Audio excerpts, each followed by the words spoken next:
Estamos en el último tramo, en el último mes de este seminario sobre cultura rock y política, la carrera de comunicación social de la Facultad de Ciencias Sociales de la Universidad de Buenos Aires.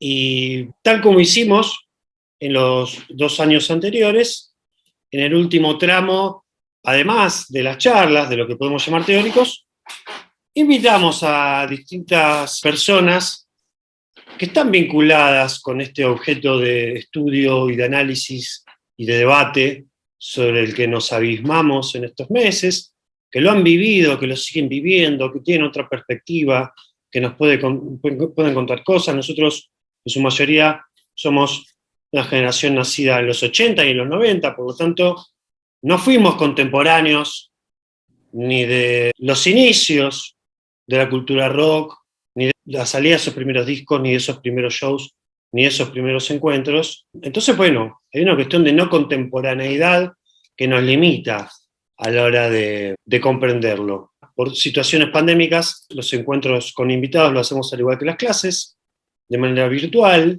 El año pasado ocurrió lo mismo. En el primero no, en el 2019, fue presencial, fue en la misma sede de la facultad. Vino Pil, por ejemplo, Juanca, vino Pil, hicimos la actividad en un aula más grande, abierta al público, un miércoles a las 15 horas, habló Pil para alumnos de la materia, de otras materias, para gente que no era estudiante de la facultad, y después cerró Pilsen con un acústico, estuvo hermoso, estuvo muy lindo. Mayormente los invitados son músicos y músicas, también periodistas, ¿no? Y también humoristas que trabajan con el rock, que humorizan con él, como Pedro Saborido, como Guille Aquino. Es decir, que mayormente tuvimos músicos, periodistas y humoristas. Ahora bien, vos, Juanca, sos el primero en tu categoría. Ahora la pregunta es, ¿cuál es tu categoría, no? Qué difícil responderlo. Compartimos, en la previa a tu presencia, aquella entrevista que te hizo Santi Real Ungaro para Radar. No sé si la recordás, año 2006. Una linda semblanza, muy linda semblanza tuya. Y es interesante porque ya el título y la bajada es como una especie de pequeña biografía, así que voy a aprovechar para leerla porque sirve para presentarte. Bueno, el título es Hombre en ningún lugar, que de hecho es el título de tu primer novela, ¿no? Ya hablaremos de ella y de lo que devino de ella. La larga vida de Juan Carlos Kramer. Pionero del periodismo de rock en Argentina y hoy editor de la colección para principiantes desde su sello Longseller, o sea, habla del año 2006, ¿verdad? Juan Carlos Kramer ha cambiado de piel varias veces en su vida, desde la bohemia viajera en París o Bucios, hasta escribir libros míticos como Punk, la muerte joven en Londres, del cual hablamos mucho en el seminario, o fundar una revista sobre el bienestar como la exitosa Uno Mismo en los 80. Y dice, bueno, aquí en la entrevista recorre esa búsqueda errática, pero guiada por una coherencia interna. Es decir, habla como de una vida itinerante, signada por búsquedas nunca definitivas. Si hablamos de hoy, Juanca, año 2021, ¿cómo te definirías? ¿Te definirías como escritor, quizás, que es el oficio que más frecuentás? Sí, sí. En verdad soy un cronista. Ajá. Es menos que un periodista, es un cronista, el tipo que hace las crónicas, ¿no? Soy un cronista, la categoría más baja del periodismo. La segunda, perdón, la primera es informante, después cronista. Soy un cronista de todo lo que hago. Entonces, bueno, voy escribiendo sobre lo que voy viviendo. Si voy viviendo escenas de rock, escribo de rock. Si estoy viviendo escenas de búsqueda de sentido de la vida, soy un cronista de lo que le pasa a una persona cuando empieza a buscar el sentido de la vida. Esa es mi categoría, cronista. De guerra. De primera línea, claro. Claro, estás en la primera línea de batalla, ¿no? Así es. Como te ha pasado, bueno, recién nombramos con Punk, La muerte joven. Siempre estoy en la primera línea. Siempre yo quedé en Orsay. Cuando yo saqué el primer libro, nadie lo entendía. El primer libro fue en el año 68, el de los Beatles. Beatles and Company. Las revistas semanarias no lo entendían, pensaban que era una pajería. O sea que el agarrate, que fue el primer libro de rock en Argentina, también pensaban que era que era un folletín, que era, no sé, un rejunte de fotitos con textos. Cuando saqué, qué sé yo, el punk, pasó lo mismo. Cuando saqué el libro de cómo lo escribo también, en el año 87, que nadie daba talleres, y desarrollé, también. Y después cuando hablaba de la nueva masculinidad, también llegaba siempre antes que la pelota, siempre jugué en Orsay. Antes que la pelota, ¿no? Bueno, el libro de los Beatles, que fue tu primer libro, ¿fue el primer libro escrito sobre los Beatles por un argentino? Es una pregunta, lo que te hago. Totalmente, mira, todavía estaban reunidos los Beatles. Claro, claro, claro, existían aún como banda. Y nunca supe que hubo un segundo libro argentino sobre los Beatles. Sí, hay algunos más, pero más contemporáneos quizás. Este fue el 67-68. Pero yo venía escribiendo de música desde el 66, desde que descubrí, bueno, el 65, a Bob Dylan, a John Baez, a Peter Paul and Mary, a la canción, digamos, al folk norteamericano, a Pete Seeger, y venía escribiendo sobre ellos, ¿no? Y bueno, ese movimiento, de alguna manera, también estaba el de los Beatles, pero acá nutrió una rama del rock, no era solamente el rock por influencia de los Beatles. También había mucha influencia por el lado de la canción que se llamaba de protesta. Estos artículos que vos mencionás, Juanca, son los que escribías en la revista Claudia, ¿verdad? Ahí fue donde publicabas. En Claudia, en Inédito, en Panorama, y alguna otra que me olvidé. Pero en Claudia fue el primer lugar en el que escribiste de rock. Sí, yo había entrado ahí para hacer notas de cine, y como era un fenómeno emergente y no había nadie que lo entendiera, me los enchufaron a mí, y que aparte yo conocía a muchos de acá y sabía un poco, además tenía la costumbre de ir a una biblioteca, se llamaba la Biblioteca Lincoln, que era de la Embajada Norteamericana, y que tenían todas las semanas las revistas de la Semana de Estados Unidos, y también tenían los discos que se harían, especialmente no todos, pero los principales.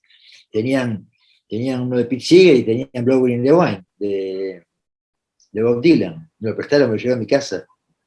Qué épocas. ¿Te prestaban los vinilos?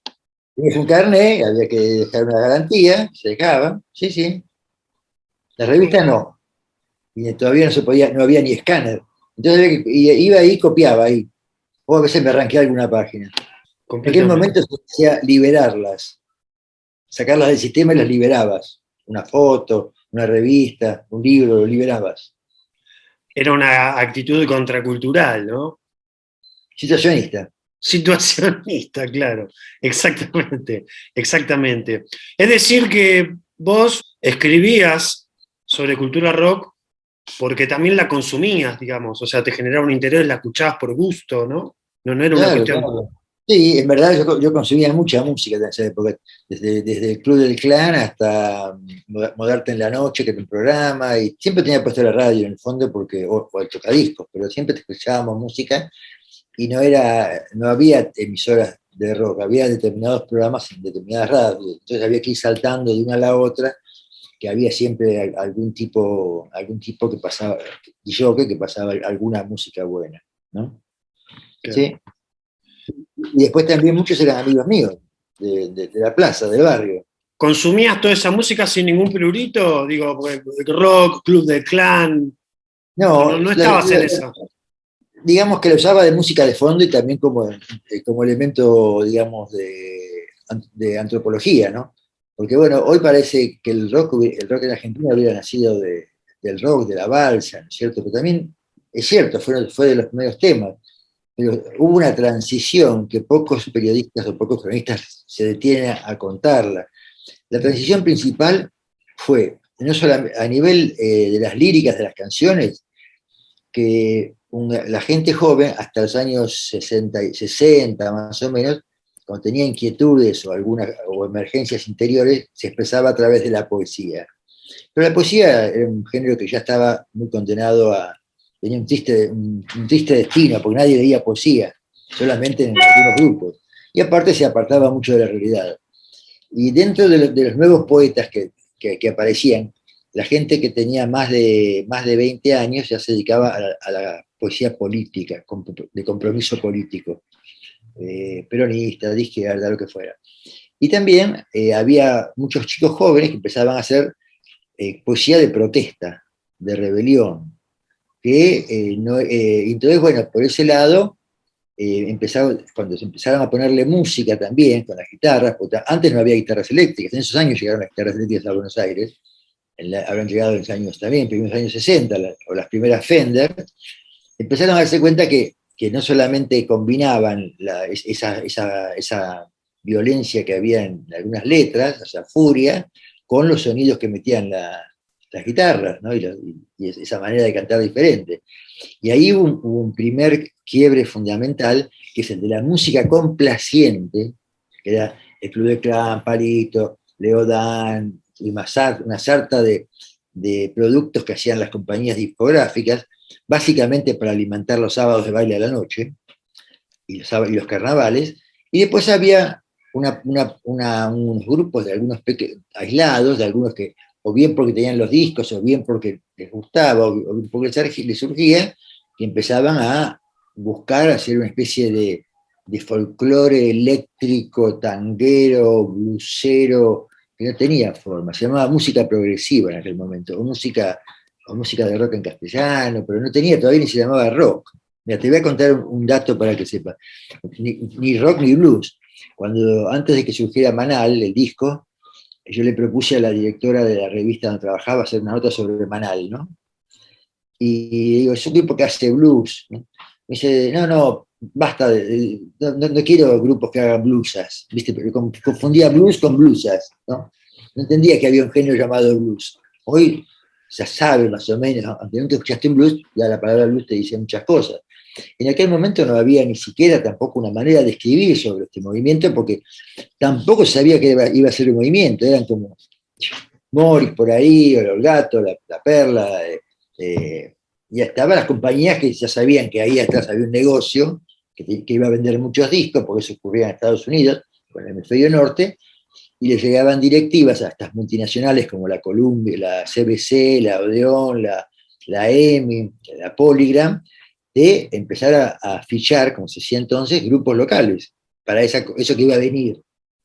Entonces, bueno, dentro del rock empezaron a estar los tipos que eran auténticos, que hacían esa música porque les surgían, Banal, Almendra, Box Day, te parecía Alma y Vida, montones de pequeños grupos, y después estaban los que se sumaban al tren, como, qué sé yo, ya ni me acuerdo de algunos grupos que había, ¿no? Los Vips, los Cons Combo, que sé yo, había montones de pequeños grupos. El rock empieza ahí, no es que empieza de otra manera, empieza casi sin forma y se va creando. Plaza Francia, abajo del Centro Cultural Recoleta, antes era un hospicio de viejitos, de los Recoletos se llamaba, ¿no? Arriba era un hospicio de gente que iba a morir ahí. Y entonces era un lugar hermoso para meterse por ese lugar, ahí se podía fumar a voluntad, nadie te jodía. Y después abajo a la tarde daba el sol en la barranca. Entonces ahí, bueno, empezaron a caer los primeros hippies con sus artesanías. Y ahí te encontrabas con todos los muchachos, ¿no? Y después, bueno, en la tarde del sábado las estirabas hasta la noche, que después ibas a algún lugar o ibas o ibas a la Perla o ibas a la Perla era los días de semana, o ibas no sé, a algún lugar, ¿viste? Por lo general no había todavía boliches para ir, ibas básicamente a casas de alguien que tuviera un Winco y caían todos con los discos y con las florcitas, ¿no? Bueno, Juanca, te va a preguntar Agustín Riestra, que es un alumno, tuvo un programa de radio, muy interesado en esa época, así que le cedo la palabra a él. Hola Juanca, ¿cómo estás? ¿Cómo estás? Encantado de conocerte. Nada, algo que te quería preguntar, que medio como que se me vino la intriga a partir de lo que estabas comentando recién, de esa primera escena, digamos, de rock acá, es que en un comienzo estaban estas bandas como los Dukes, los Búhos, los Sin, que tenían su particularidad, pero a pesar de eso, yo al menos de forma no contemporánea los siento muy marcados por la influencia de afuera.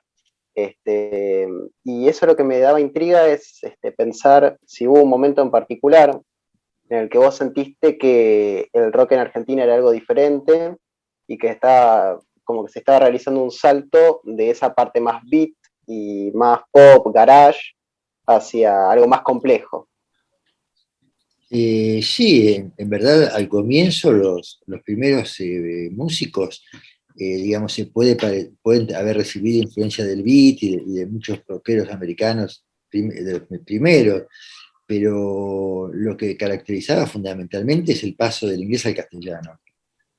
Ya la modulación de las palabras en castellano marcó una estética totalmente diferente a la beat. Hasta incluso había todo un gran cuestionamiento si se podía cantar rock en castellano. Claro. Sí. Y después también, bueno, lo que marcó era lo que le decía recién a Juan, y que el asunto de los contenidos de las letras, ¿no? Porque había muchos que entraban en el rock como hoy van a ser galanes de televisión, ¿eh? En cambio había otros que después se les iba la vida en el rock, ¿viste? Se les iban las venas en el rock.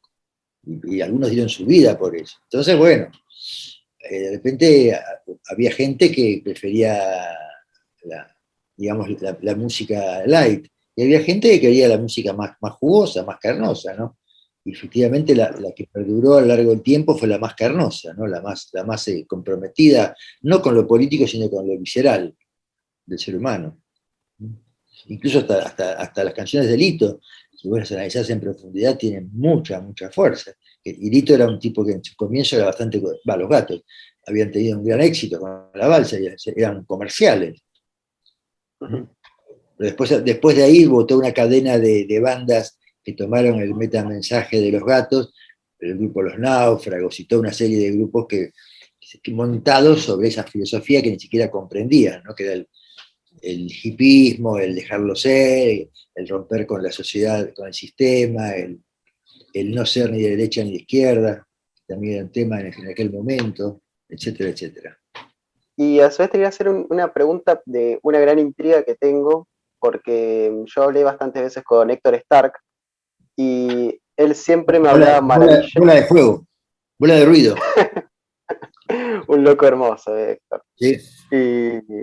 Y siempre me habló maravillas de Montes. Bueno, Jorge Montes era como muchos en aquel momento, era un escritor, un escritor bien barrial, un reo de aquellos, que había enganchado con Celasco, ser el jefe de prensa de una compañía llamada Music Hall. Y el jefe de él, que era Celasco, también había comprado muchas licencias en Estados Unidos, entre ellas las del sello Atlantic, publicaban a Joan Baez, por ejemplo, y este era el encargado de prensa, y bueno, era un tipo, bueno, también lo tenía de aliado, trabajaba con él Billy Bond, que en aquel momento era Giuliano, y la mujer de Billy, y también trabajaba Ethel Contursi, la hija de Pascual Contursi. Eran unos chicos, eran unos reos también, y este también era un reo, ¿viste? Falopero, que escribió un libro llamado Jeringa, un clásico de aquel momento, un tipo mucho más jugado que muchos rockeros, ¿eh? Porque también había entre los músicos de tango, él era mayor que todos, llevaba como 10 años a todos. Había una tradición de joda o de bohemia y de reviente entre los músicos tangueros, ¿no? La falopa no la trajeron los rockeros, estaba en el ambiente. Y este era el nexo, era un tipo buenísimo, aparte muy divertido, que nos invitaba siempre, ¿viste? A mí me regaló montones de long plays, me dejaba mirar las fotos, todo lo que yo quería, me dejaba leer las revistas que él recibía a través de su jefe. Gran tipo, Jorgito Montes. Otra pregunta, que también te la voy a preguntar porque tuviste el placer de estar ahí. Yo los conocí a los tres ahora, pasando muchos años después, a los tres Manal, pero siempre me han comentado que ellos eran muy pesados, mucho más pesados que el resto de la escena del rock, y no solamente desde lo musical. ¿Es cierto eso o es bastante mito que quedó? Mira, sí y no, porque por un lado Javier Martínez era un tipo, bueno, un tipo que pensaba mucho, era muy inteligente, venía de estudiar un tipo que leía Krishnamurti, que leía Gurdjieff, que laburaba mucho consigo mismo, que todos habían expandido su conciencia con alguna sustancia fuerte. Alejandrito Medina era un chico de barrio, hijo de un carnicero, un buen pibe, muy barrial, Y Claudio era un hijo de un profesional judío de Caballito, del Colegio de Buenos Aires. Ujú. Yo te podría decir que, bueno, que muchas noches que caminé con ellos por la avenida Rivadavia, que después fue la canción, es cierto, los temas que hablábamos eran muy fuertes, pero también algún domingo a la tarde fuimos a jugar a casa de Claudio a armar el Mecano. Así que éramos muy pesados por un lado, pero también teníamos cosas epocales, ¿no? Claro, No, pero claro, creo claro. que, creo que la pesadez venía porque, bueno, había algunos grupos algunos muchachos, básicamente, que se bancaban estar en el frente, iban mucho en cana, porque había requisas en los boliches y te llevaban por el hecho de estar ahí. Y ellos fueron algunas veces no tanto como otros, no tanto como Tanguito, no tanto qué sé yo, como los Violadores más tarde, u otros grupos que eran muy de caer en la 17, en la 31. ¿No? Ellos eran bastante Ujú. más bien formales, ¿no? Ah, mira vos. Pero también eran pesados por lo que decían, por la visión del mundo, por la perspectiva que tenía Javier básicamente en las letras en contra del sistema. Y pesados también porque Claudio tenía una cabeza y una percepción de la realidad muy fuerte. Y Alejandro acompañaba muy bien, porque era un guitarrista tipo muy también, tenía muy heavy para tocar. Pasamos así como por arriba, o mencionaste por arriba, o lo mencionamos por arriba, la experiencia de Agarrate, que es el primer libro que, digo, así como vos decís que muchos lo vean como un folletín, por otro lado fue el primer libro que historizó la cultura Total. rock en Argentina, ¿no? Quisiera preguntarte, ya que lo mencionamos también mucho en la cursada, ¿cómo fue esa experiencia de un libro que salió, tengo entendido que en 1970, o sea, cuando estaba todo descubriéndose, y cuando al rock ni siquiera se le decía rock, ¿no? Como vos Claro. mencionabas. Mira, fue una experiencia rara porque yo había hecho el de los Beatles, se había vendido bastante bien y ya veía que estaba surgiendo acá también un movimiento, pero el libro de los Beatles fue en su momento muy criticado por la prensa y por tipos que para mí eran importantes, como Tomás Eloy Martínez, como otros periodistas, ¿no? Que no entendían que se podía estar hablando de rock y de pacifismo, por ejemplo, o puede estar hablando viste, de rock y también de cine, como de las películas que hacían la cultura de ese momento. Entonces, bueno, yo en aquel momento era muy pibe y de repente que uno de mis ídolos, que era Tomás, que era el que dirigía la revista Primera Plana, me diera con un caño, me lastimó mucho, sinceramente. Ajá. La nota se llamaba Pseudopodios sin filo, me acuerdo, me quedó grabado, era como un cuchillo que llevé clavado en mi escritura durante muchos años. Y cuando estaba escribiendo el otro, me di cuenta bueno, ya que decían que había mucha palabra de más, SIC, en su nota, entonces dice, bueno, voy a poner solamente como postales y los datos. Y por eso es que Agarrate tomó la forma casi de fotos y de data. No tenía como un hilo conductor, una explicación del proceso, ¿no es cierto? Y para Sí, mí, bueno, sí. para mí también fue una experiencia muy linda porque cuando lo terminé, después eh, también participé mucho de la escena de rock, pero ya sabiendo de que iba a haber un ciclo de rock. Porque todavía no estaba esa famosa división que hizo Miguel Grimberg de los 4 o 5 ciclos de rock que va viendo cada 5 años, ¿no? Con primera etapa, segunda etapa, tercera etapa. El primer ciclo es desde el comienzo hasta Dios sui generis, ¿no es cierto? Que es en el 75. Pero ya cuando saqué el Agarrate empecé a tener idea de que todo músico que viene de la rebeldía y entra en el sistema, deja de ser ese rebelde que era originalmente y se convierte poco a poco en un cooptado, en una pieza de un engranaje. Las canciones son más light, el tipo ya cuida las formas, piensa en cuánto vende, escucha al ingeniero de sonido. Entonces, bueno, la cosa visceral, garagista que tenía el origen del rock, se empieza a perder, ¿no es cierto? Y también en términos de cultura, me empezó como de alguna manera, si bien me gustaba mucho, viste, toda la primera época Startó, y después me gustaba el primer Sui Generis y la pesada del rock and roll, que la ayudé, colaboré mucho con Jorge Álvarez y con Billy en armar la movida. Yo me preocupaba más bien a nivel difusión. Yo sentía que, por un lado, como movimiento ya empezaba como a estar vendido, lo que después se llama sold out en inglés, ¿no? Que los punks, por ejemplo, fueron los que más rápido se vendieron al sistema. Y también notaba de que, bueno, que el mercado imponía sus reglas estéticas.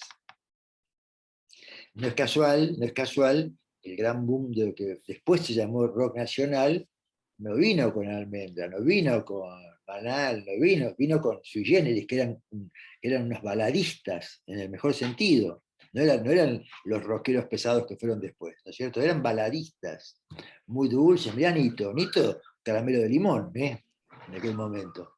Y el Charlie de aquella época, si bien con María Rosa la curtían así de hoteles y qué sé yo, era una música muy, pero muy, que le gustaba a las chicas, no solamente a los varones. ¿eh? De entrada era una cuestión de, el rock, primer rock era de tipos nada más, no era de chicas. Las chicas no iban a los conciertos, éramos puros varones. ¿Mm? ¿Había cierta misoginia en ese rock, Juanca? En No, esa... había violencia de la cana. Ajá. La cana éramos el enemigo, entonces por eso las chicas no iban. Las chicas preferían, qué sé yo, otro tipo de música, más Sandro, más Rosa Rosa, más Leonardo Fabio, que también era de movimiento, y y mucha gente también que venía del folclore se quedaba con otro tipo que también estaba en ese movimiento, que era Facundo Cabral, que también estaba en ese movimiento. Y los tipos más inteligentes se copaban con Nacha Guevara y con Pony Michar Vega, que también eran del movimiento, que como que tenían muchas ramas, ¿no es cierto? Así que bueno, los rockeros que venían más del rock cuadrado y de la mística del rock americano, que fueron, bueno, lo que se llamó después rock nacional, que se llamaba en ese momento música progresiva, de entrada era un movimiento muy, muy perseguido. Vos, no sé si te fijaste, ¿vos sabés por qué hacía Jorge Álvarez los conciertos los domingos a la mañana? Claro, para que no los metan en cana, ¿no? Para Claro, y para que disimularse entre la gente. claro, y muchos iban con los padres, entonces ahí quedan padres piolas más o menos, entonces los padres llevaban a los chicos.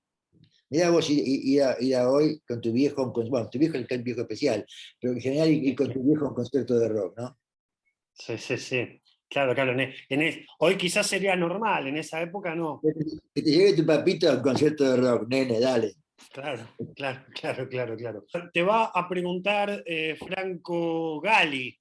Gracias. ¿Qué tal, Juan Carlos? Un gusto. Hola, ¿cómo te va, Franco? Bien, recién acaba de decir algo que a mí me caló hondo, porque yo soy fanático del punk. Y dijo, los punks fueron los que más rápido se vendieron al sistema, ¿no? Y ahí la pregunta viene en relación a eso. ¿Hasta qué punto no nace el punk como una mercancía de la industria cultural, considerando ahí la mano de Malcolm McLaren y de la diseñadora Vivienne Vive, Westwood? vive. O también es cierto que nació como una rebelión contra los hermanos mayores, ¿no? Que eran todas señoras gordas, viste, del rock, todas señoras de bandas sinfónicas, y la rebelión del rock la tenían en la imagen, o o en el relato, como se diríamos ahora. Pero Claro. en la música se había perdido, y había una cosa que también era muy importante en el punk, que era la actitud. Ellos lo marcaban muy bien, ¿no? Y la actitud se había perdido, era más bien un laburo muy rentable, el ser star, el ser estrella, no, el ser un rockero es un tipo que en esencia tiene que ser un disconforme, un rebelde, un tipo que viene a señalar, esto está mal, ustedes están robando, este sistema es una mierda, los oprimen. Y los primeros chicos punk no estaban vendidos, ¿eh? Se vendieron al poco tiempo cuando empezaron cuando también los managers y los promotores de las discográficas empezaron a ver qué sé yo, en grupos como Chelsea, que decían que cantaba el derecho a trabajar, the right to work, o con otros más, un potencial económico, y los fichaban y les ponía 5, 10.000, que era muchísima plata, libras, muchísima plata. En aquel momento se ganaba 50 libras por semana. Imagínate que te den 5.000 o 10.000.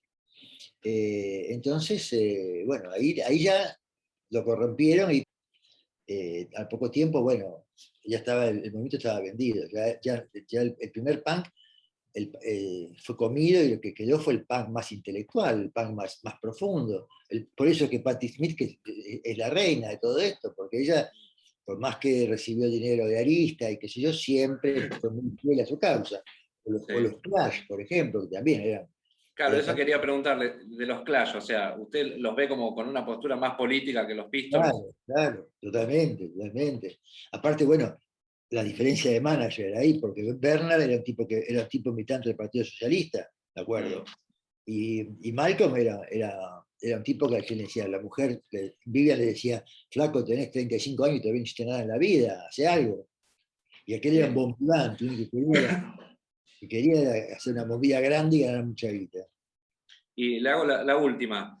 No, pues, Considerando ahí esta resonancia, ¿no?, del punk en Estados Unidos, ¿por qué tuvo como epicentro Inglaterra el punk y no en Estados Unidos?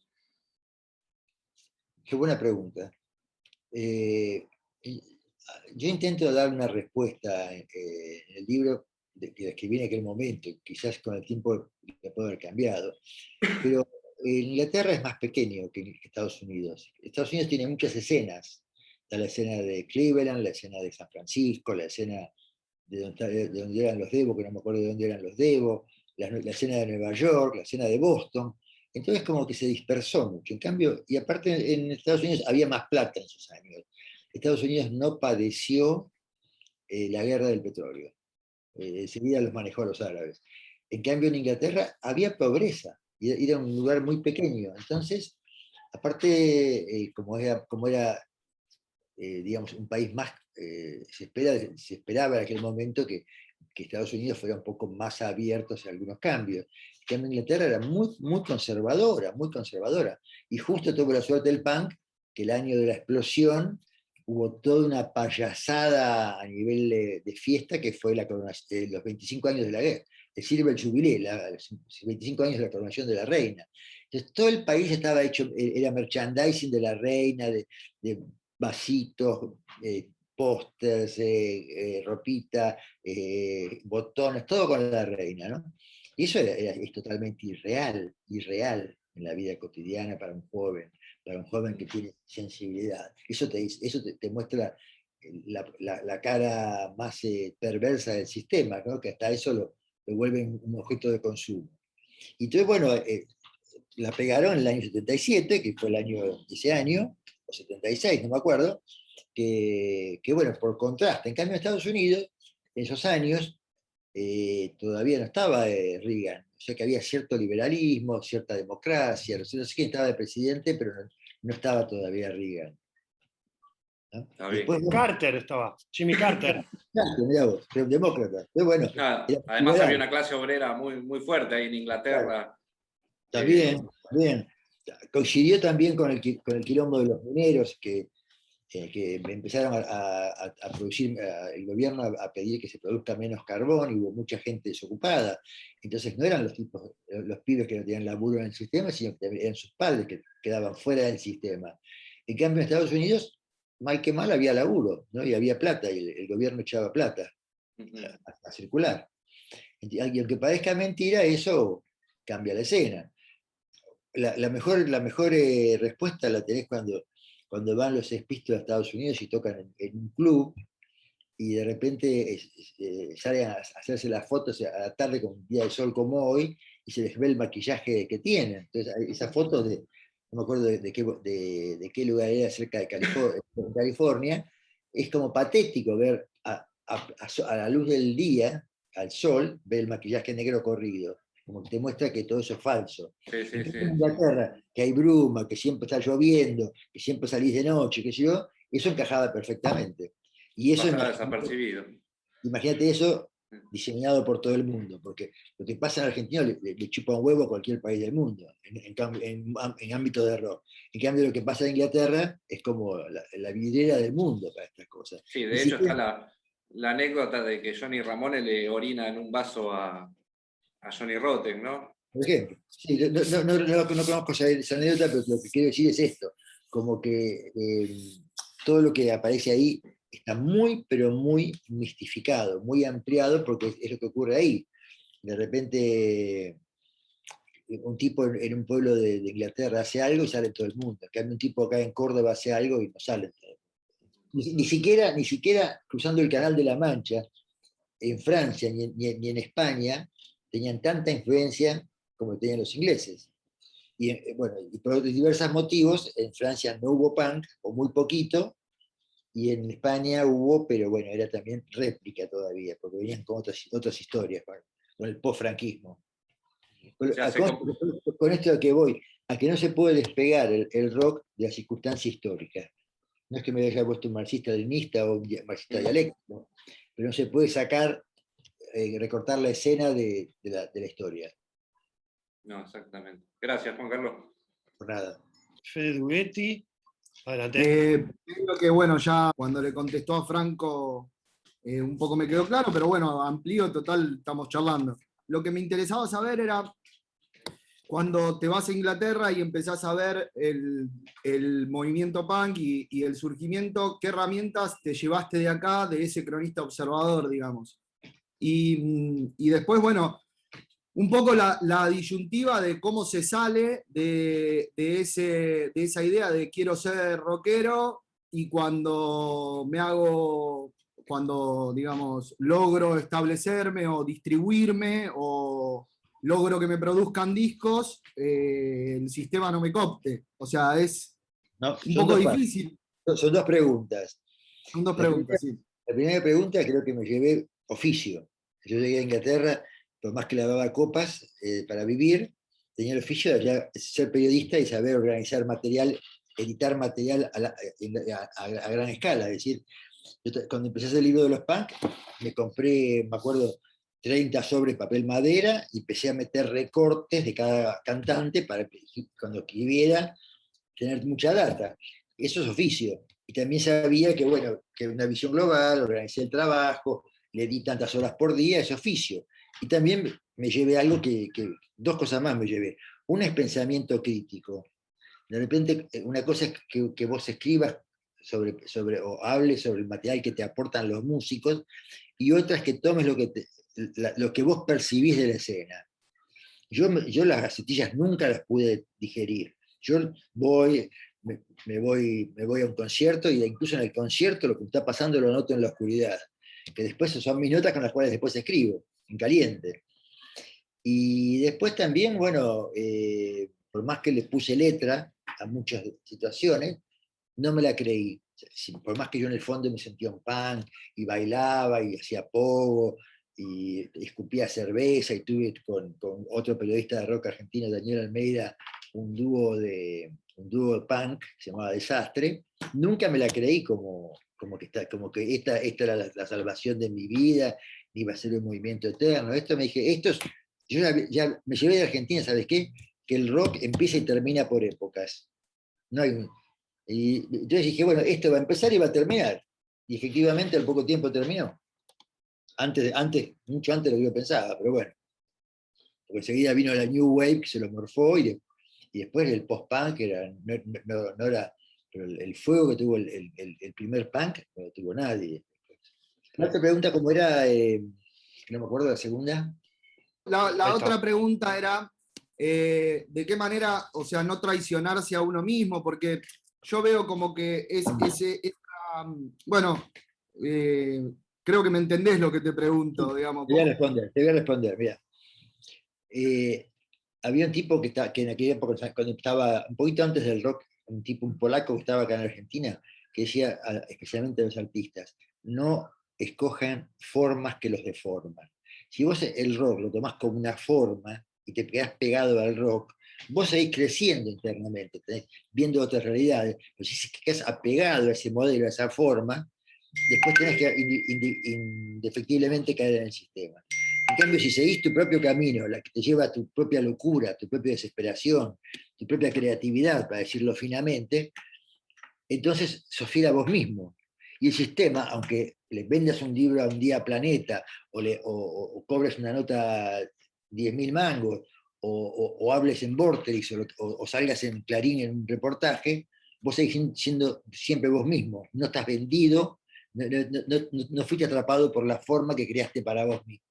Entonces, algunos artistas se dan cuenta de eso y siguen siendo lo mismo. Y algunos son primero son músicos, después cambian un poco, o persisten, o cuando dejan de tener éxito la siguen en el interior, o se vuelcan a otra expresión artística, como ser novelista o como lo que fuera. Entonces, bueno, esos tipos no están cooptados. El problema es cuando vos te crees que, bueno, yo voy a ser un músico, voy a ser estrella, y toda la vida voy a ser estrella, y te creas una forma que te tapa los ojos. Vale para todo esto, ¿eh? Y más en el mundo tan cambiante y a punto de extinción como el que estamos viviendo. A punto de extinción. Extinción, especie humana, años contados. No sé cuántos años contados. Aprovechen este momento. El fin de la historia, como dice una colega. No, mucho más. La historia es un relato, Juaní. El fin de ese germen que hay sobre el planeta Tierra, llamado especie humana. Bueno, cuesta aceptarlo porque es muy negativo y involucra a todos. Pero empezar a cruzar datos y vas a ver a dónde vamos. Hay que digerirlo, ¿no? Cambio climático, desempleo, fin del trabajo, manejados por algoritmos, fin del capitalismo, hambrunas, desertificación. No, la cosa viene muy complicada para el planeta Tierra. Y este germen que le ha surgido en los últimos 5 o 10 millones de años, que es el Homo sapiens, bueno, va a tener que cerrar el ciclo y va a aparecer otro Homo. Bueno, y la manipulación genética a gran escala, no solo del humano, sino de la naturaleza, de los alimentos agrotóxicos, ¿no? La contaminación de lo que comemos. Tal cual, eso. Y viste, la investigación biológica que estamos padeciendo todos ahora. ¿A qué voy, Juani? A que un rockero no puede dejar de pensar, no puede hacerse boludo con lo que pasa en el mundo. No puede tocar su guitarrita y mirar el techo y en el techo no hay nada. Hoy en día tenés que abrir los ojos, viejo. Tenés que abrir la conciencia. Tenés que percibir lo que percibís. Dejarte de hacer el sota.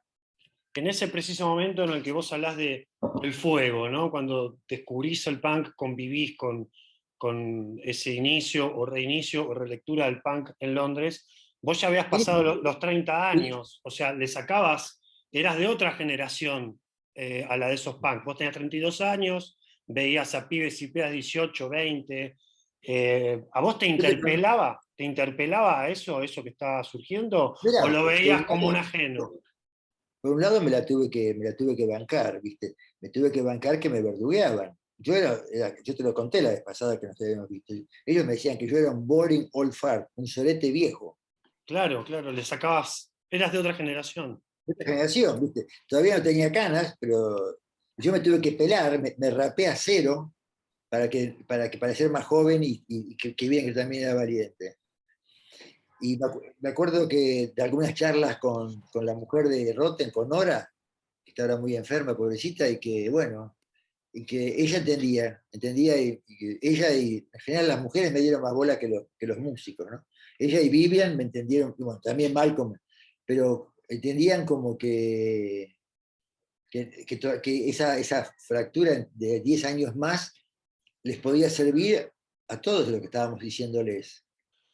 Me quedó una que es anterior a tu viaje a Europa, ¿no? Sobre la década del 70, pero también con algunas cosas que vos fuiste esbozando en otras respuestas, ¿no? Principios de los 70, cultura rock en Argentina, ¿verdad? Y nosotros lo hablamos mucho en el seminario sobre todo lo que significó la vuelta de Perón en la ideologización o en la politización de los debates, ¿no? Pareciera como que la politización tiñó a todas las mesas de debates de ámbitos culturales, ideológicos y etcétera. Y vos como cronista de rock y como amigo de artistas de rock y como consumidor de rock, ¿cómo te hallabas en esa discusión en donde vos mismo mencionabas que había, y lo has mencionado en otras entrevistas, que había como una cierta presión para que los intelectuales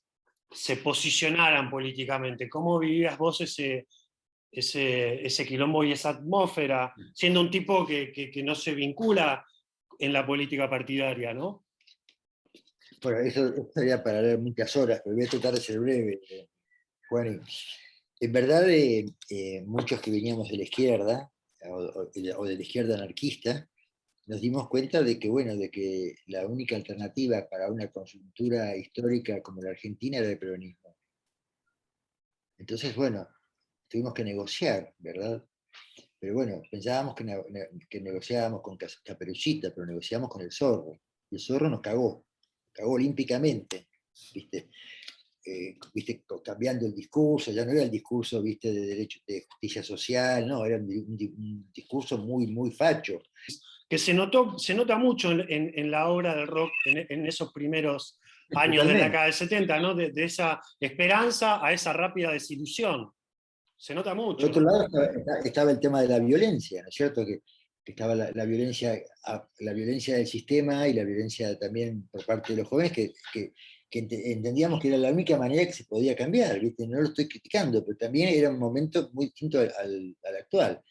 Entonces, bueno, creo que fue aquel momento, yo era muy consciente de que estábamos siendo cogidos por Perón. Y que los que pensaban que iban a ser más piola que el viejo era más zorro que todos, ¿viste? Venga, Caperucita, venga que yo me los morfo a todos. ¿Viste? Después, bueno, vino el proceso, vino la democracia y hubo una revalorización de los principios fundacionales del peronismo, que esos son innegables, ¿viste? Cualquier persona cristiana que tenga un alma abierta, que tenga corazón, no puede no querer justicia social, no puede hacerse ciego ante la soberanía política, ¿no es cierto? Y la igualdad, ¿no? Entonces, bueno, creo que bueno, ahí hubo toda una serie de cosas hasta ahí a la debacle, que fue el de la Rúa, y después Menem, que fue el último, el mayor traidor, y después, bueno, por suerte hubo un renacimiento, acordate 2002, 2003, 2004, el comienzo de Kirchner. Después también a ellos les pasó también lo mismo que le pasó a los punks, ¿viste? El sistema los comió. Pero bueno, otra historia. Me parece muy bien. ¿Ustedes están dentro de la carrera de Ciencias Sociales? De comunicación, de Ciencias de la Comunicación dentro de la Facultad de Ciencias Sociales. Me parece muy bien que no se hable de rock y se hable de estos temas, porque el rock se inserta en este trasfondo, ¿sabes? El rock no es una cosa que está recortada de la realidad. Es más, diría que el rock es un emergente de esas frustraciones que produce la imposibilidad de llevar adelante los sueños, políticamente, realmente. Bueno, el propósito del seminario es un poco ese, ¿no? Es hacer una lectura en clave sociopolítica del rock, ¿no? No solo ir... Vos lo planteás muy bien en tu libro, que el rock es política. Bueno, muchas gracias por esa Sí, observación. sí, vos lo planteás mucho mejor que yo, ¿viste? Lo tenés mucho más claro. No, es simplemente un poco lo que hablábamos en el seminario de utilizar el rock como una ventana o una mirilla para ir analizando y entendiendo desde otra perspectiva los distintos procesos y etapas sociales y políticas por las que atravesó Argentina y por añadidura también en un contexto mundial, ¿no? Digamos, el rock, Geopolítico.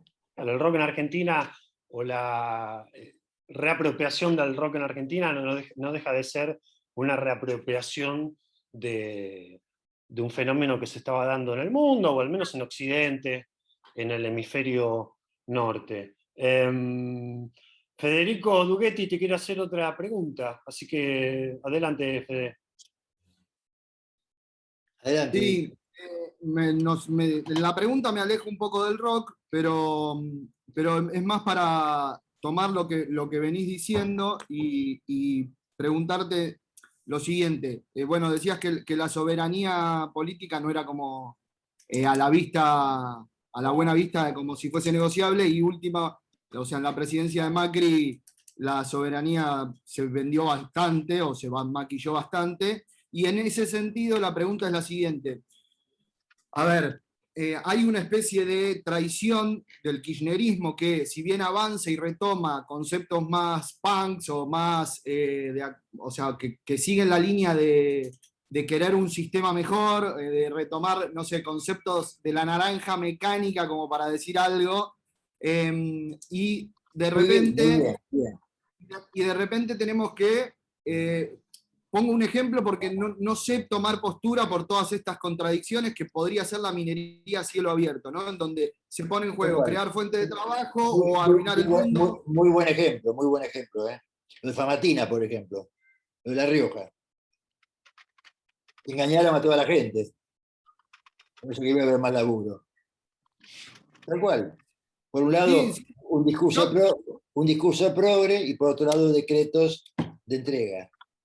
claro, o sea, en ese sentido me pasa algo como que uno entiende la coyuntura política, las lecturas políticas, los momentos, no es lo mismo que el precio de la soja esté en las nubes y no tener deuda como pasó en el primer kirchnerismo, como ahora que hay que pagarle 50 palos al FMI, pero en ese sentido no sé bien si optar por el mal menor o si el mal menor también alimenta... Mira, eh, escuchame una cosa, no hace falta que tomes posición, hace falta que te lo plantees solamente. Al planteártelo ya es suficiente. No tomes posición, porque nadie puede tomar posición ante eso. Pero el hecho de plantearlo es mucho más que ignorarlo y adherir como un cordero a uno u otro bando. Plantéatelo. Y eso es pensamiento crítico. Pero no tenemos respuesta para todo. Pero lo importante es el hecho de poder planteárselo, que no te vendan un buzón, de estar despiertos a percibir lo que está pasando. Muchas veces, muchos chicos y militantes, con tal de seguir la obediencia debida a su movimiento, se niegan a aceptar hechos de la realidad política y les hace parecer que tienen un discurso totalmente apartado de la realidad. Como síntesis, lo que está pareciendo es que lo bueno de todo esto que estamos hablando es que el rock no es una isla, el rock es parte es sistémico, es parte de un sistema. Y puede jugar un rol de ir marcando cambios, adelantándose a los cambios, como marcó el rock en los años 60, que captó lo que estaba pasando en la juventud y lo tradujo y se jugó fuerte. Bueno, faltaría que el rock hoy en día, que no creo que lo esté haciendo, traduzca lo que les pasa a los chicos, ¿viste? Que a la gente joven, no lo está haciendo, no está traduciendo esto que planteaba Federico, por ejemplo, cómo nos cogieron, o cómo nos siguen cogiendo. Muy bien, Juanca. Bueno, te va a hacer una pregunta Silvana Ligia, así que Silvana, adelante. Lo que te quería preguntar era, en la nota esta de Radar, que es muy interesante, aparte es muy impactante, porque uno lo ve y como que lo está viviendo también, ¿no? En algún momento me puse a pensar, digo, ¿qué habrá perdido este hombre? Si es que perdió algo, siendo, ¿no?, un hombre de mundo, un hombre de ningún lugar, como dice la nota, un hombre de todos lados, y en algún punto un outsider, como dice. Esa es la pregunta en sí que te quería hacer, ¿no? Personalmente, con los años que ya pasaron, ¿qué análisis tenés? Creo que lo que me perdí es que me perdí de ser un boludo, alegre, me perdí de hacer plata de joven, me perdí de tener hijos de joven, tuve hijos grandes, ya a los 40 años, me perdí digamos, de tener una casa quinta y otra serie de cosas que no me importan un carajo. En verdad te podría responder con otra frase, que es una frase muy de tipo que sale de noche, ¿no? Que es, ¿quién te quita lo bailado, ¿no? De repente, yo no siento que haya perdido nada, al contrario, siento que gané. Lo que sí puedo tomar de tu pregunta es esto. Muchas veces yo pensaba y me había apartado del camino que mis viejos tenían para mí, que el sistema tenía para mí, que la educación del presidente de Buenos Aires me había dado, y todo lo que esperaba la vida de un tipo que estaba en una posición como estaba yo cuando era joven. Porque tuve la suerte de nacer en la clase media, que me dio muy buena educación. Y de repente pensaba que yo me había apartado del camino y que me había ido, que era un profesor y que era un outsider. Después con los años, especialmente cuando doblé el codo de los 50, me di cuenta que los desvíos son el camino también. Que todo lo que yo consideraba que era una mierda, que por haberlo hecho, había sido lo mejor mío. Entonces, cuando un día le rompí una máquina de escribir al jefe que tenía en la revista Claudia, le tiré una Olivetti en la cabeza y me echaron, en su momento siempre tenía el fantasma de que había estado mal. Y hoy pienso que tenía que haber tirado todas las máquinas que había en la redacción sobre la cabeza del tipo este. ¿Entendés? Pero bueno, Bueno, nunca es tarde, ¿no? es tarde, ¿no? Ya no hay más máquinas de escribir, pero bueno. Alguna encontraremos para, aunque No, sea. lo que fuera de hacerme el vivo, lo que quiero decir es que uno en el momento no se da cuenta de lo que está viviendo. No se da cuenta, te das cuenta después. No te das cuenta, ¿no? Nosotros nos damos cuenta de lo que vimos el año pasado, no nos dábamos cuenta. Lo vivimos poniéndole el pecho para salir adelante, pero no nos dimos cuenta de todo lo que nos comimos con la pandemia, ¿no es cierto? Como que siempre nos damos cuenta en diferido. Entonces, bueno, lo que les puedo decir es que no tengan miedo a ser ustedes mismos, a largarse a vivir lo que crean, no, aunque no lo entiendan, aunque no entiendan en el momento, pues después van a entender que todo tiene algún sentido, todo tiene algún sentido. Bueno, Juanca, te quiero traer al presente o al pasado inmediato, en donde se relaciona tu oficio como cronista, tus experiencias de vida, el punk, la literatura. ¿Qué quiero decir con esto? ¿O de qué quiero hablar con esto? De más allá del bien y el punk, ¿no? De esa experiencia que tuviste con Pil Chalar, de escribir un libro que iba a empezar siendo una biografía de él y después termina trascendiendo eso porque casi que se convierte en un diálogo entre ambos, un diálogo ideológico, espiritual, epocal, digamos, ¿no? Van trazando distintas épocas con miradas que a veces coinciden, a veces no. Ponés sobre la tinta muchas de estas inquietudes que tenés vos sobre la existencia o el preludio al fin de la existencia humana. Entonces, y en otro sentido también, una vuelta tuya a escribir sobre el punk, después de Punk, La Muerte Joven, casi 30 años después, si bien un poquito antes habías reeditado Punk, La Muerte Joven por Planeta, etc. Mi pregunta es, con toda esta introducción larga, ¿cómo fue esa experiencia de escribir el libro con Pil? Digamos, vos habías escrito sobre el punk en Londres, y este libro con Pil también tuvo viajes, vos fuiste a Perú, a donde vive él, estuviste en Lima, fueron juntos a Cusco, fueron a Machu Picchu, ¿no? Bueno, ¿cómo fue ese viaje geográfico, ese viaje espiritual, ese viaje en el tiempo, y cómo el Mirá, libro termina tomando ese formato que parece ser como de diálogo entre los dos, más que de una biografía de Pil? sí, a ver, en verdad yo lo conocía de nombre, a Pi lo había visto una vez una vez que, los medios, el comienzo, y yo durante los años 90 estuve muy borrado de toda de 80, muy borrado de la escena musical, pues estaba trabajando en la revista Uno Mismo, estaba desarrollando otros programas, estaba desarrollando una editorial, que vos mencionabas, la de los libros para principiantes, como que me había apartado del formato rock, ¿no? A veces alguna vez fui a Cemento, alguna vez fui a Palladium, mis hijos me traían algunas músicas, etc. Pero estaba totalmente lejos. Entonces después del libro de la reedición del punk, que tenía una actualización no histórica, pero sí el backstage, de alguna manera como que me volví a enamorar de la actitud punk. Y entonces cuando él pidió que fuera yo que le hiciera el libro y Planeta me ofrecieron ir a hacerlo, yo dije, miren, yo no conozco no seguí toda la historia de ellos, así que se la voy a preguntar. Y empecé preguntándole, y entonces, bueno, por eso me mandaron a Perú, a Machu Picchu, pasamos todos 2 días en la fiesta de Aguascalientes, charlando así de todo, que era fantástico. También nos quedamos un día en la estación de Aguas Calientes, también, que es un pueblo cerca de Machu Picchu. Nos pasamos toda una tarde sentados en el borde de la estación, que no pasa el tren, charlando. Y realmente, bueno, descubrí una persona que no era la persona que yo me imaginaba. Encontré un tipo real, sensible, humano, audaz, con contradicciones como las mías, y fue una experiencia muy linda, ¿sí? Realmente. No teníamos ningún tipo de exigencia. Además, Pil muy generosamente me dijo, mira, yo no, sé, no escribo, así que escribílo vos, yo te doy todo el material, y me confió materiales que hasta él mismo no los había pensado mucho, muy en crudo, ¿no?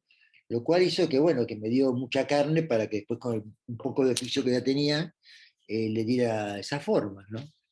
Y después también, bueno, Pil tuvo también la grandeza de admitir que en un libro, una biografía sobre él, aparezca tipos o tipas o chicas que lo consideraban medio un vendido, ¿no? Como Patricia Pietrafesa, que tenía bastante cosas, y en un libro sobre él hay todo un capítulo en el cual Pil me permitió que en el libro se incluyera un capítulo sobre ella, porque era un gusto mío que la incluyera la filósofa Esther Díaz como una mujer punk, o que charlara con un profesor de mi hija del Pellegrini, que era Darío Schreiber, que hablaba de Nietzsche, ¿no es cierto?, que tenía mucho que ver con todo eso. Entonces, bueno, y también, bueno, hice un poco de periodismo, es decir, moví un poco el culo y estuve con la gente del Pueyrredón, y un poco con la gente de la escena, etcétera, etcétera. Fue una muy linda experiencia. También sentía de que era como mi despedida con escribir sobre rock y sobre punk, como que era, bueno, nunca más quiero escribir sobre esto. Realmente es un libro que yo lo recuerdo, bueno, primero que nada por el reencuentro con Pil, y segundo porque para mí, yo también tengo mis ídolos, y un ídolo es Greil Marcus, que es el autor de, no sé si han leído, Rastros de Carmín, que es como, si mi libro es un rastrojero, el Greil Marcus es un Porsche, ¿no? O es una Mercedes-Benz, para decirle un tipo que laburó sobre el punk con tiempo, con plata, investigó, hizo un libro que es fantástico, es Rastro de Carmín. Rastros de Carmín. Sí. Y entonces tuve justo la suerte de conocerlo, porque Pablo Estroza me invitó a una reunión con él, y justo tenía el libro, que no lo había pensado, le llevé el libro, y nos volvimos a ser amigos. Yo lo conocía por carta, y bueno, y tuve como un feedback de él. ¿Qué libro, Juanca, le llevaste? ¿El que hiciste con Pil? El de Pil, porque justamente la hija de Greil Marcus estaba investigando el rock en español, el punk en español. Ajá. Entonces dijo, se lo llevo a mi hija. Y él sabía un poquito de inglés, y lo que le dijo la hija, de repente, bueno, nos hicimos bastante amigos, y él me hizo unas devoluciones muy, pero muy en profundidad. Les digo una cosa para que tengan también. Lo que hizo Juan conmigo es muy raro que lo haga un periodista, que me ha leído. Por lo general los periodistas hacen entrevistas sin leer a los autores. Juan me tiene muy leído y sabe de qué preguntarme. Porque por lo general, ¿saben qué hacen los otros periodistas? Leen la contratapa del libro o leen la gacetilla y te preguntan, ¿de qué va tu libro? Y vos tenés que contarles lo que hiciste. Acá lo tiene masticado, y eso es lo que diferencia a un periodista o un comunicador bueno de un comunicador de ocasión. Juan es de los buenos. Diego Ruiz te va a preguntar, Juanca. Quería retomar un concepto que usaste un par de veces, que es hablando de lo visceral del rock. Y si se puede profundizar un poco, y si hoy, siendo la música tan multigénero, encontraste en algo que escuches hoy en día, algo actual, algo similar a ese rock visceral. A veces en Spotify aparece alguna cosa que me llega más que otra, pero en general no encuentro nada nuevo que me conmueva. Creo que la última que me conmovió fue Björk o Charo Bogarín, debo decirlo. Pero, bueno, algunas cosas de Patti Smith siempre me conmueven, pero no encuentro. Y después, bueno, también, si bien yo me gustaba mucho el rock y vibraba y realmente lo sentía como mi sangre, sé que yo podía ser el abuelo de muchos de ustedes, ¿no? Entonces, como que no es que soy un viejo, pero soy un hombre mayor, un tipo que lo tiene, digamos, que todavía puedo bailar un poco, pero no puedo saltar ya más como saltaba antes, ¿eh? Ni tampoco me interesa escupir ni revolcarme por caerme encima de todo. Ya me gusta más ahora escuchar música cuando voy manejando, cuando estoy o estoy tirado en un sillón, no me gusta una música que me levante. Lo que sí sigo leyendo es mucha poesía y sigo buscando encontrar qué quiso decir con esto, ¿no es cierto? ¿Qué está diciendo con esto? Y en este momento también debo confesar que me gusta mucho una nueva vertiente de la música, que se podría llamar algo así como música espiritual, no religiosa. O sea, hay gente joven, gente que viene del folclore, como Luna Monti, o gente que viene del jazz o del piano, como Francisco Sicilia, o que viene de la New Age, como otros también que trabajan con sonidos más aleatorios, pero que hace una música que te llega no directamente por lo racional, sino que te entra por los estados que te va provocando, los estados de la mente que te va provocando. Hay mucho grabado, digamos, por fuera del sistema, porque esto no es comercial, pero yo le puedo pasar a Juan una lista de algunos temas de estos y van a escuchar que, bueno, que les va a parecer que les da una música aburrida, pero se la ponen en un momento que estén escribiendo, o estén leyendo, o estén mirando el techo en la cama y con el televisor apagado, y que van a ver los viajes que se agarran.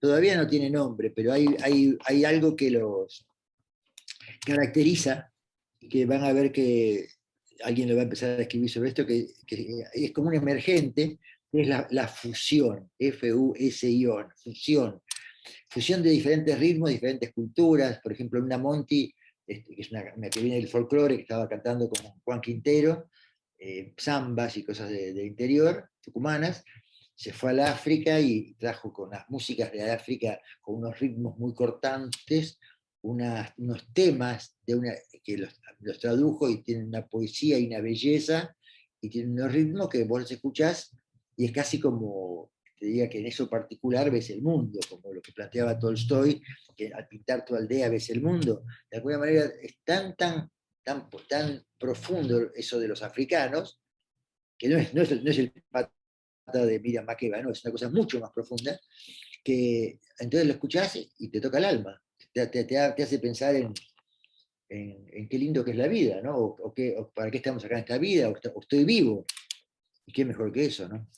Nicolás es Piñeira, así que te va a preguntar Nicolás. Buenas tardes, Juan Carlos, buenas tardes, Juan, y buenas tardes, compañeros. Volviendo al artículo de Santiago Rial Lungaro y a todo lo que estuviste hablando sobre rock, filosofía, volviendo también a la frase del polaco que citaste, que decía que no escojan formas que los deforman. Santiago culmina ese artículo con una frase suya que me encantó, que estoy de acuerdo, que es la de: son pocos los tipos que se mantienen rebeldes toda su vida. Algo con lo cual estoy de acuerdo, pero quería saber a qué se refería exactamente, si se refería al plano de la escena musical, si se refería filosóficamente en general, y si se refería al plano musical, ¿quiénes ve que mantuvieron esa rebeldía con el paso de los años y con el paso del desarrollo del rock y del punk en la escena local, ¿no?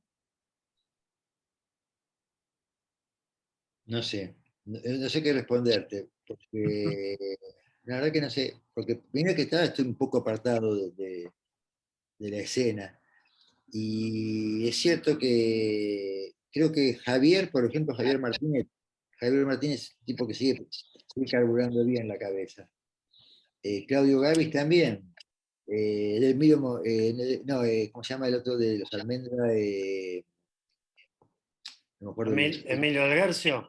Emilio de Guercio también evolucionó bien, muy bien. Es un tipo que no se ha quedado en la forma. ¿Qué es ser rebelde? A ver, vamos a empezar por el comienzo. ¿Qué es ser rebelde? Creo que ser rebelde es, como le decía, mantener el pensamiento crítico, o al revés, saber que uno siempre va a ser un buscador, uno siempre va a estar buscando, siempre va a estar buscando, y justamente sabe que todo lo que encuentra es accesorio, nada es definitivo. Que toda cosa que en un momento te parece que esta es la verdad, después te parece que no es la verdad. Entonces como que esa actitud de estar siempre a la búsqueda es lo que te mantiene despierto, te mantiene activo, inquieto, curioso. Si vos decís, bueno, ya sé lo que es la verdad, ya sé que me gusta, ya sé que no me gusta, ahí te cristalizás y te volvés como un sí o no, ¿viste? Una cosa binaria. En cambio, cuando estás abierto a lo que pueda venir y lo chequeas con tu biología, con tu sensibilidad, tu propio cuerpo te va diciendo sí o no, sí o no. Escuchás a un tipo que dice un disparate y realmente te llega al alma muy profundamente lo que dice, un tipo que te dice, por ejemplo, que así como estamos acá todos en estos cuerpos, hay también un cuerpo que te rodea. Bueno, no es probable, es improbable eso. Pero si a vos algo te resuena, bueno, eso te abre la mente y te la mantiene abierta. En cambio, si decís, no, yo soy solamente este cuerpo físico, estás cerrado, ojo, no al hecho, sino como actitud, y entonces te vas quedando y dejas de ser un rebelde. Un rebelde, hoy no la usaría la palabra, tampoco usaría la palabra outsider, porque ya no hay más adentro y afuera. Hoy diría que sos un buscador, ¿viste? Por oposición sos un encontrador, porque el tipo que encuentre ya se queda con eso, después repite la forma. Muchos artistas especialmente encontraron algo que funciona y lo repiten en varias novelas, o lo repiten en varios temas musicales, o lo repiten en varios cuadros. Ahí se nota mucho. A veces vas a ver una exposición de cuadros y ves que el tipo le agarró un jeite y lo repite cambiándole la forma o cambiándole los protagonistas. Y eso es repetición, no es creación. En cambio, el tipo que hace, viste, cada cosa es un enfrentamiento, como decía bien Juan, te abismás, ¿no? Esa palabra que es tan clave para todo artista, te abismás, entras en lo desconocido, ahí, bueno, de repente estás siempre ante lo nuevo y siempre descubriendo cosas. Y eso te mantiene vivo.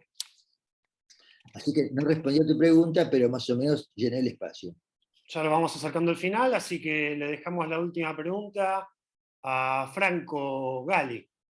Lo llevo para el lado del punk nuevamente. Más que nada teniendo en cuenta lo que dijo antes, que vamos derecho a la extinción, ¿no? Y pensando al punk como una actitud, hoy vemos que lo que queda del punk es pura estética, ¿no? O sea, nada de contenido. Como queda la forma y no el contenido. Vemos, no sé, que se convirtió en un... la industria cultural lo convirtió en una moda y vemos remeras de los Pistols, de los Ramones, por los shoppings, sí. Franco, ¿cuál era el eslogan de los punks? No future. Te hago una pregunta yo a vos, Franco. Sí. ¿Cuál es tu futuro? No lo sé. ¿Qué pensás que va a pasar cuando Franco tenga 30 y 40 años? ¿En qué mundo vas a vivir, Franco? Y ahí me guío por lo que leí que dijo Joe Stramer, ¿no? De nos convertimos en lo que criticábamos. Y a ver, ¿qué criticas ahora? A ver en qué te vas a convertir, ¿eh? Ahí está, ¿no? O sea, quizás la crítica pasa por esta idea de criticar la industria cultural, esta cultura de masas, la cultura consumista. Pero bueno, por eso digo, se termina convirtiendo el punk en un producto de consumo sin, o A mí no me sea, pura importa, forma. a mí no me importa el punk, me importa en qué se va a convertir Franco. ¿En qué va a Uh-huh. ser Franco dentro de 20 años? ¿En qué Ahí mundo va a está. vivir Franco? Franco ya murió, Franco. Lo que importa es qué van a hacer ustedes con ustedes. Y ahí va la pregunta. ¿Queda lugar para una ruptura como esa o no lo ve? Tendrás que inventarlo, el lugar hay siempre. Mira, el mundo es muy amplio. El mundo es muy amplio. Si me preguntás a mí si hay lugar, yo no sé si hay lugar en el mundo físico. A mí tampoco me queda mucho tiempo en este plano. Pero yo espero, no sé, si después me convierto en una brisa, ser una linda brisa. Qué cierre poético, ¿eh? Hace una hora dijiste que se acaba el mundo, ahora, bueno, Sí. por lo menos das un Eso, por poquito de supuesto, por el esperanza. budismo, No, pero no, y quiero decir algo más para como cierre, Juan. De todas maneras, aunque el mundo se vaya a la mierda, aunque se vaya a la mierda, tenemos que hacer siempre lo mejor posible y aportar, y aportar. ¿Por qué? No por ser buenos como buenos cristianos, no. Porque también, así como hacemos cosas en el mundo material, hacemos cosas en el mundo sutil. Por ejemplo, con Juan y con otras personas nos queremos mucho como personas y cada vez que nos encontramos tratamos de ver qué podemos aportar. Esos pequeños actos que hacemos sinceros, en el cual aportamos algo de nosotros, de nuestras cosas más profundas al mundo, aunque sean muy pequeños, en un plano van sumando, van sumando, van sumando, y generan una energía, les diría, sutil, que es indefinible, indescriptible, no tiene palabras, pero en términos de energía cósmica, pues estamos en el cosmos, no es una palabra cosmos, estamos viviendo en medio de una... ¿Vieron ese famoso dibujo que hay todo negro con muchas estrellas? Dice, usted está acá y te bajan un puntito, que es un puntito de un puntito de un puntito. Bueno, somos eso, pero también generamos desde ese puntito energía. Entonces, cuanto mejor energía podemos generar, contrarrestamos un poco toda la energía de mierda que nos rodea. Entonces, dicho en criollo, tu pequeña gotita de agua aporta. Bueno, Juanca, la verdad que me pareció una charla fabulosa, reveladora, creo que todos coincidimos. Te agradezco de corazón por habernos convidado estas 2 horas de tu vida, para en esas 2 horas resumir todo lo que hiciste en tu vida, o casi todo, o muchas cosas, recomendaciones que nos diste aparte, ¿no? No solo estuviste historizando, sino que también estuviste mirando a futuro, ¿no? Que eso quizás es lo interesante y disruptivo de estas charlas, en donde tenemos invitados para que hagan una retrospectiva. Así que muchísimas gracias, Juanca, por este tiempo, por haberte copado.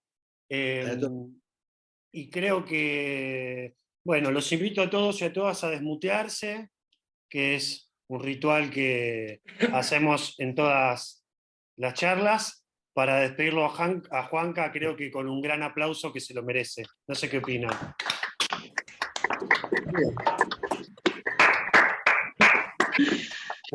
Gracias, Juan Carlos. Muchas gracias, en serio. Muchísimas Gracias, Juan Carlos. Muchas gracias, un Muchas gracias. placer. Chao. Chao, Gracias, Juani. Juan Carlos.